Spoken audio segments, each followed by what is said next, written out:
So now we have to read about the alternating voltage applied to a pure inductor circuit. Lastly, we have read about the alternating voltage. Once we applied to a pure resistive circuit, what we found? We found both the voltage and current, they were in the phase. In phase means that once the voltage was maximum, the current too was maximum at the same time. Voltage was zero, the current too was zero at the same time. Again, let's have an inductor of inductance cell.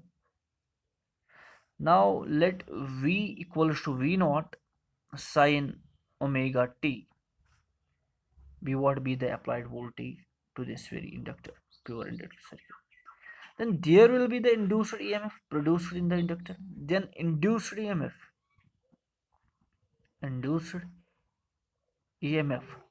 E will be equal to minus L times di by dt. As this induced EMF opposes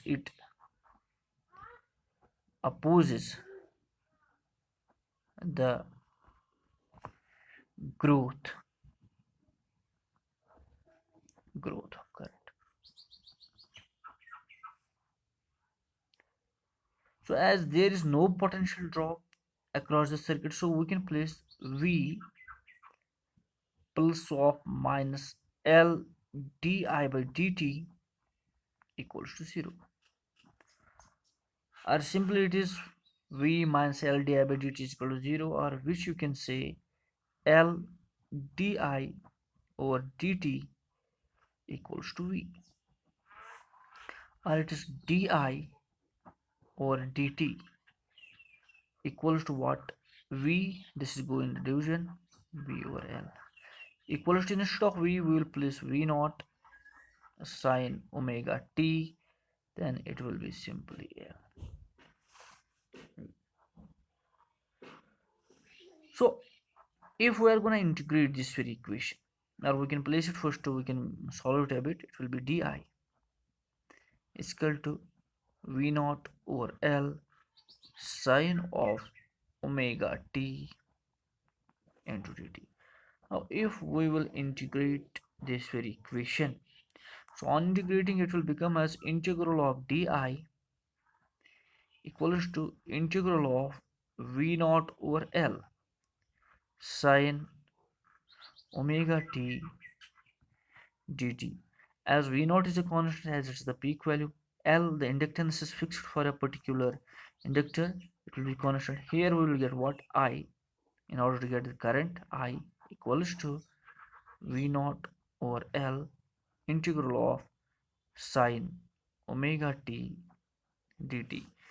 Now it will be like this: I equals to V naught over L. Instead of sine omega t dt, we have to write down its integration. It is integration will be what? A minus cos of omega t. In the denominator we have to place the differentiation of omega t, that is simply omega. Or you will say like this, it will be, which implies it will be I equals to minus times V naught over L omega, and within it will be, we can place, then there will be cos of omega t. Can we write cos of omega t sine of 90 minus theta? Because sine of 90 minus theta, that is the cos theta, that is the cos which is placed this minus outwards, that will be the cos theta. So here we will say simply, now if we will take this very minus inwards, because we are having a formula here, sine of minus theta is equal to minus sine theta. So if we are having minus sine theta, then this very sign will get inverse. Once it will get inverse, this will become as plus, this will become as minus, or I will say simply I equals to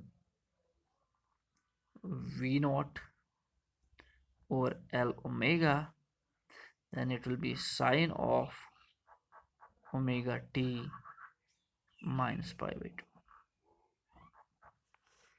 So on comparing this very equation with the first, that was this V is equal to V naught sine omega t.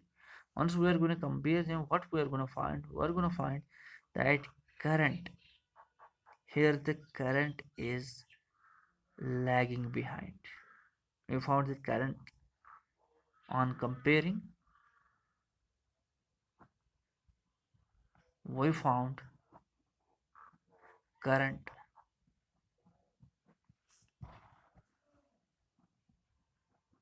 lags behind the voltage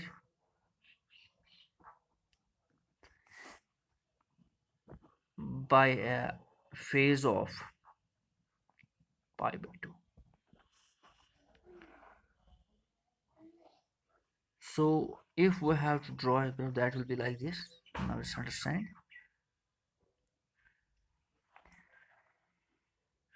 So once the voltage will be what?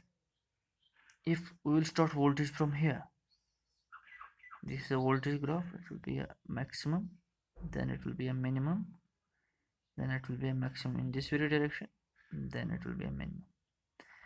So as the voltage is here, the current has to start from here. It goes like this. When the current is minimum, when the voltage is minimum, the current has to go max. Again like this, and again like this. So this is for this, you can say this is the voltage. V is equal to V naught sine omega t, and this is I is equal to what I mentioned. This we can call as I naught sine of omega t minus pi by 2. So simply we can say, in case of the voltage applied to a pure inductive circuit, the voltage leads by an angle of pi by 2, or you can say the current lags by an angle of pi by 2. This is all for today's lecture. Tomorrow will be with another lecture. Till then, Allah Hafiz.